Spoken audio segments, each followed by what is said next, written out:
സമയത്ത് പറയും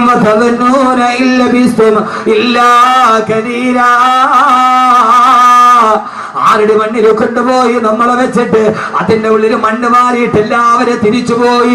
ഒരു 100 വർഷം കണിയാപുരം പള്ളിയുടെ കബർസ്ഥാനിൽ കിടന്നാലും ആ കിടന്ന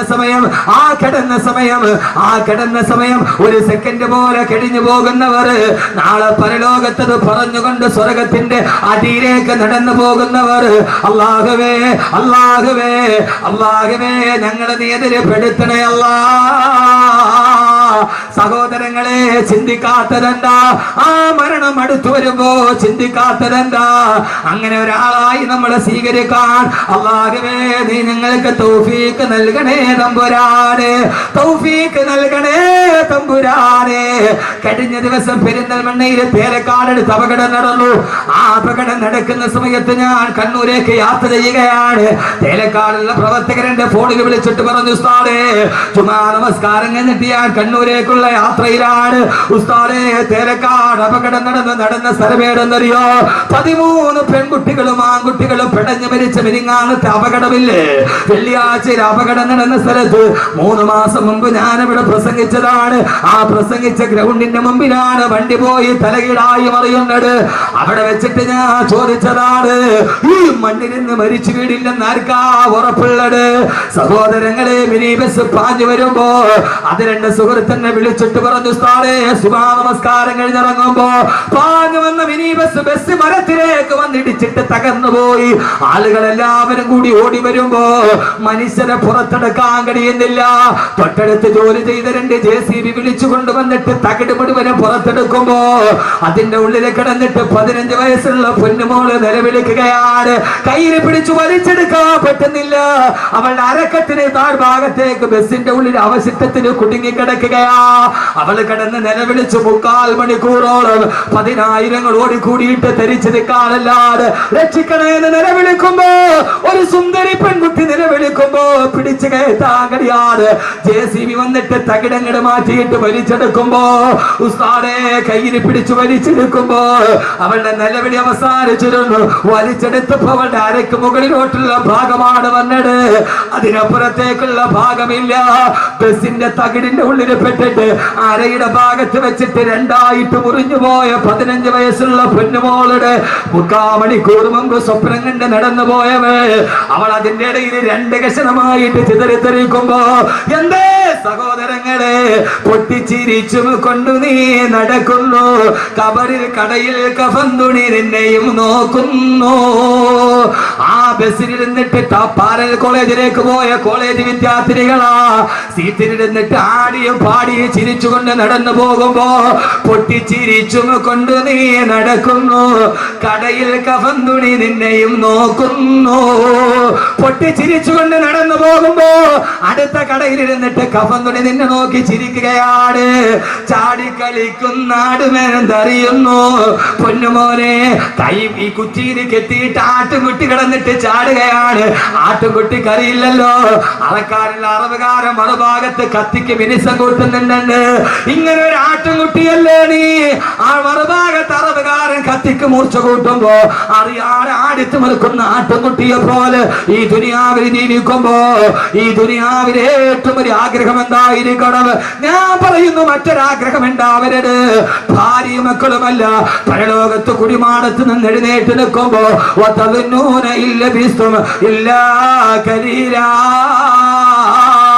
അല്ലാഹുവേ അല്ലാഹുവേ അല്ലാഹുവേ, ഈ ഖബറിന്റെ ഉള്ളിൽ നൂറ്റാണ്ടുകളെ കിടക്കേണ്ടി വന്ന ഒരു സെക്കൻഡ് പോലെ കഴിഞ്ഞു പോകുന്ന സുഖകരമായ ജീവിതം അത് കൊതിക്കാത്തവരാരാവുള്ളത്? അല്ലാഹു തൗഫീഖ് നൽകി അനുഗ്രഹിക്കുമാറാകട്ടെ. ഈ ദുനിയാവിൽ എല്ലാം അല്ല തന്നിട്ടുണ്ട്. വീട് തന്നിട്ടുണ്ട്, ബിസിനസ് തന്നിട്ടുണ്ട്, പണം തന്നിട്ടുണ്ട്, മക്കളെ തന്നിട്ടുണ്ട്, ഭാര്യയെ തന്നിട്ടുണ്ട്. ഞാൻ ഈ സദസ്സിൽ വെച്ചൊന്ന് വെറുതെ ചോദിക്കുകയാ, ഈ വിനീതന്റെ പ്രസംഗം കേൾക്കാൻ ഇവിടെ തടിച്ചുകൂടി കൂടിയവരോട് നാളെ പരലോകത്ത് ചെല്ലുമ്പോ എഴുന്നേറ്റാൽ ഉടനെ എനിക്ക് അറിസിന്റെ തണലിലേക്ക് നടന്നു പോകണമെന്ന ആഗ്രഹത്തോട് ഇൻഷാ അല്ലാഹ് ഈ സദസ്സിൽ വെച്ചിട്ട് അഹമ്മദ് കബീർ ബാക്കവി 18 വർഷമായി മതപ്രഭാഷണം നടത്തുന്നുണ്ട്. അല്ലാഹുവിന്റെ തൗഫീഖ് കൊണ്ട് ഞാനൊരു 4 മാസം മുമ്പ് പെരിന്തൽമണ്ണയ്ക്കുള്ള ഉടമല മക്കാമുറൂസിന് ബഹുമാനായ സമസ്തയുടെ ആലിക്കുട്ടി ഉസ്താദ് അടക്കമുള്ളവരെ സദസ്സിലുണ്ട്, പാണക്കാട് തങ്ങളടക്കമുള്ളവരെ സദസ്സിലുണ്ട്. മൈക്ക് ഓണാണ്, ഞാൻ പ്രസംഗിക്കാൻ പോകുന്നു. തങ്ങളുടെ ഉദ്ഘാടന കർമ്മം തീർന്നു. പ്രസംഗത്തിന് വേണ്ടി സ്വാധ്യക്ഷനെ ക്ഷണിച്ചു. എഴുന്നേക്കാൻ പോകുന്നതിന് മുമ്പ് മൈക്കോണാണ്. 12 വയസ്സുള്ള ഒരു കുട്ടിയുടെ കയ്യിൽ പിടിച്ചിട്ട് ഒരു മനുഷ്യൻ കയറി വന്നിട്ട് പറഞ്ഞു, ഉസ്താദേ എന്റെ കുഞ്ഞിന് 12 വയസ്സായി. 17 ദിവസം മുമ്പ് അവരുടെ തലവേദന വന്ന മദ്രസയിൽ തലചുറ്റി താഴെ വീണു. താങ്ങിയെടുത്ത് പെരിന്തൽമണ്ണ മൗലാന ഹോസ്പിറ്റലിൽ കൊണ്ടുപോകുമ്പോ ഡോക്ടർമാര് പരിശോധിച്ചിട്ട് പറഞ്ഞു, കുഞ്ഞിന് ബ്രെയിൻ ട്യൂമറാ. 17 ദിവസത്തിലധികം ഈ കുഞ്ഞു ജീവിച്ചിരിക്കില്ല. 17 ദിവസത്തിലധികം ഈ കുഞ്ഞു ജീവിച്ചിരിക്കില്ല. കേട്ട ഉമ്മ തളർന്ന് താഴെ വീണു. വാപ്പ പൊട്ടിക്കരച്ചിലായി. അവസാനം ഈ സദസ്സിനെ സാക്ഷി നിർത്തി ഞാൻ പറയുകയാണ്, മഹാന്മാരായ പണ്ഡിതന്മാരും ബഹുമാനപ്പെട്ട തങ്ങന്മാരും ഇരിക്കുന്ന സദസ്സിൽ വെച്ചിട്ട് ആ മനുഷ്യൻ മൈക്കിലൂടെ പറഞ്ഞ പൊടിയ 10,000 കേട്ടടാ.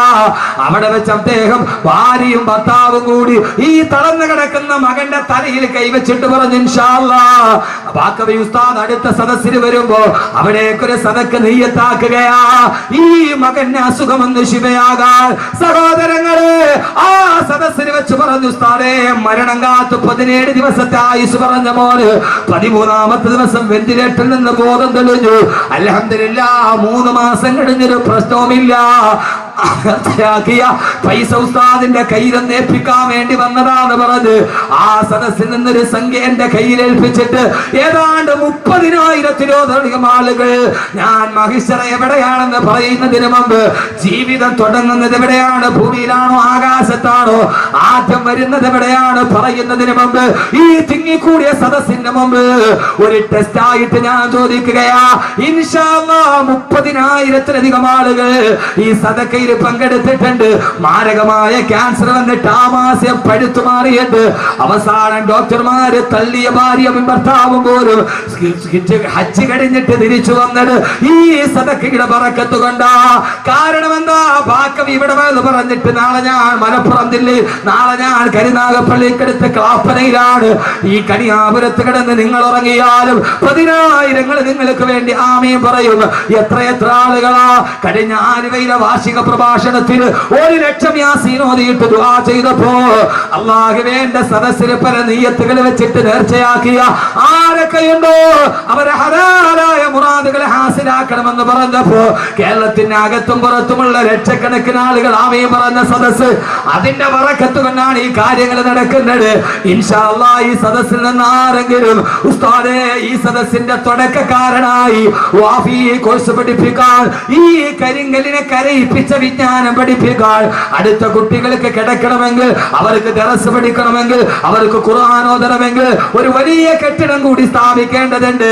ഈ സംഘാടകർക്ക് വലിയൊരു ആഗ്രഹവുമുണ്ട്. ഇൻഷാ അല്ലാഹ് ആ സംരംഭത്തിലേക്ക് ഏതാണ്ട് 43 ലക്ഷം രൂപ ചെലവ് വരുന്ന ആ സംരംഭത്തിലേക്ക് ആദ്യമായിട്ട് ആദ്യത്തെ ആളായി ഇൻഷാ അല്ലാഹ് ഞാൻ മരിച്ചാലും മണ്ണിന്റെ അടിയിൽ ഞാൻ പോയാലും എനിക്ക് കിട്ടുന്ന ഒരു സദഖ അല്ലാഹുവേ സ്വീകരിക്കണേ എന്ന നിയ്യത്തോട് ഏതാഗ്രഹം മനസ്സിൽ വെച്ചിട്ടാണോ അല്ലാഹു അതിനെ സ്വീകരിക്കുമാറാകട്ടെ. ഇവിടെ വെച്ച് വാഗ്ദാനം ചെയ്തിട്ട് 1, 2, 3, 4 ഭാഗമായിട്ട് കൊടുത്താൽ മതി. അല്ലാഹു സ്വീകരിക്കുമാറാകട്ടെ. ഒരു 66,666 രൂപ, സാധാരണ 6,666 ഞാൻ ചോദിക്കാറുണ്ട്. 66,666 രൂപ ഈ സദസ്സിൽ വെച്ചൊന്ന് വാഗ്ദാനം ചെയ്യാൻ അല്ലാഹുവിന്റെ റസൂൽ ചോദിച്ചാൽ ആദ്യമായിട്ട് പറയുന്നത് ഹബീബായ നബി മുഹമ്മദ് മുസ്തഫ,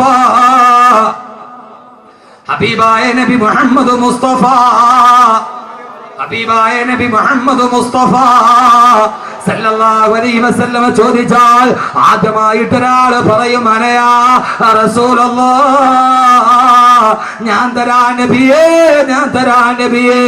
ആ സമയത്ത് എഴുന്നേറ്റ് നിൽക്കും ബഹുമാനപ്പെട്ട സയ്യിദുനാ ഉസ്മാൻ ബിൻ അഫ്ഫാൻ अफान रज़ियल्लाहु तआला अन्हु यही इंतहा है यही इब्तिदा है यही रास्ता है यही रहनुमा है यही इब्तिदा है इതാണ് തുടക്കം यही इंतहा है ഇവിടെയാണ് ഒടുക്കം यही रास्ता है ഇതാണ് വഴി ഇതാണ് പാത ഇതിലൂടെയാണ് സ്വർഗ്ഗത്തിന്റെ പാത ഈ സ്വർഗ്ഗത്തിന്റെ പാത വെട്ടിത്തെളിച്ച നാളെ ഞാൻ ജനകോടികൾ പരലോകത്ത് പരിഭ്രാന്തിയോടെ നിറഞ്ഞു നിൽക്കുമ്പോ എന്റെ ബുറാക്കിന്റെ മുകളിൽ ഞാൻ കടന്നു വരുമെന്ന് എന്റെ ബുറാക്കിന്റെ മുകളിൽ ഞാൻ കടന്നു വരുമ്പോ എന്റെ തൊട്ടു മുമ്പിൽ എന്റെ ഒട്ടകപ്പുറത്തുണ്ടാകും എന്റെ പൊന്നുമോള് ബീവി ഫാത്തിമ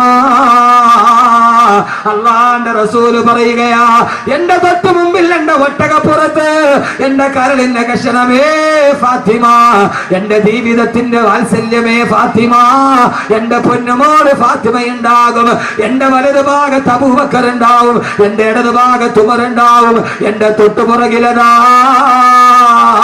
അല്ലാഹു അക്ബർ അല്ലാഹു അക്ബർ അല്ലാഹു അക്ബർ അല്ലാഹു അക്ബർ അല്ലാഹു അക്ബർ അല്ലാഹു അക്ബർ എന്ന ബാങ്കം വിളിച്ചുകൊണ്ട് എന്റെ തൊട്ടുപുറകിൽ എന്റെ ബിലാൽ ഉണ്ടാകുമെന്ന് എന്റെ കറുത്തവനായ ബിലാൽ എന്റെ കറുകറുത്ത ബിലാൽ ആ ബിലാൽ ബാങ്കം വിളിച്ചുകൊണ്ട് എന്റെ പുറകിൽ വരുമ്പോ ഈ ദുനിയാവില് ബാങ്ക് കേട്ടപ്പോ ആരൊക്കെയാണോ പള്ളിയിലോട്ട് കടന്നു വന്നത്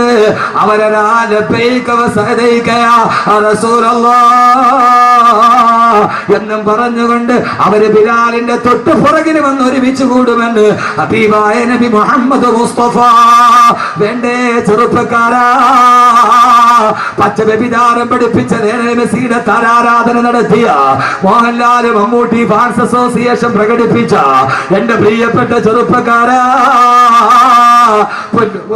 മന്ദയും ഒക്കെ റോൾ മോഡലാക്കി മാറ്റിയ നാളെ ബിലാലിന്റെ പുറകിൽ നിൽക്കണ്ടേ നാളെ മഹിസറയിൽ ബാങ്ക് വിളിക്കാൻ കഴിയണ്ട് അങ്ങനെ വരുമെന്ന് പറഞ്ഞ സഹാബത്ത് പറയുമ്പോ ഓ സമയത്താണ് അല്ലാഹുവിന്റെ റസൂലിനോട് സഹാബത്ത് പറഞ്ഞു തിരുദൂതരെ പ്രസംഗം നിർത്തല്ലേ നബിയെ പ്രസംഗം അവസാനിപ്പിക്കല്ലേ നബിയെ എന്തെങ്കിലും പരലോകത്തിന് രക്ഷപ്പെടാൻ എന്തെങ്കിലും പറഞ്ഞു തരാറ് അങ്ങനെ നിർത്തല്ലേ യാ റസൂലല്ലാഹ് അവിടുത്തെ ആളുകള് നമ്മളെ പോലെയല്ല നിങ്ങൾ ചിന്തിക്കുന്നുണ്ടാവും ഇയാളൊന്ന് വകന്നു നിർത്തിയാൽ എഴുന്നേക്കാമായിരുന്നു അല്ല സഹോദരങ്ങളെ അല്ല അല്ല സഹോദരങ്ങളെ അല്ല അല്ല അല്ല സഹാബത്ത് പറഞ്ഞു നബിയെ നബിയെ നിർത്തല്ലേ നബിയെ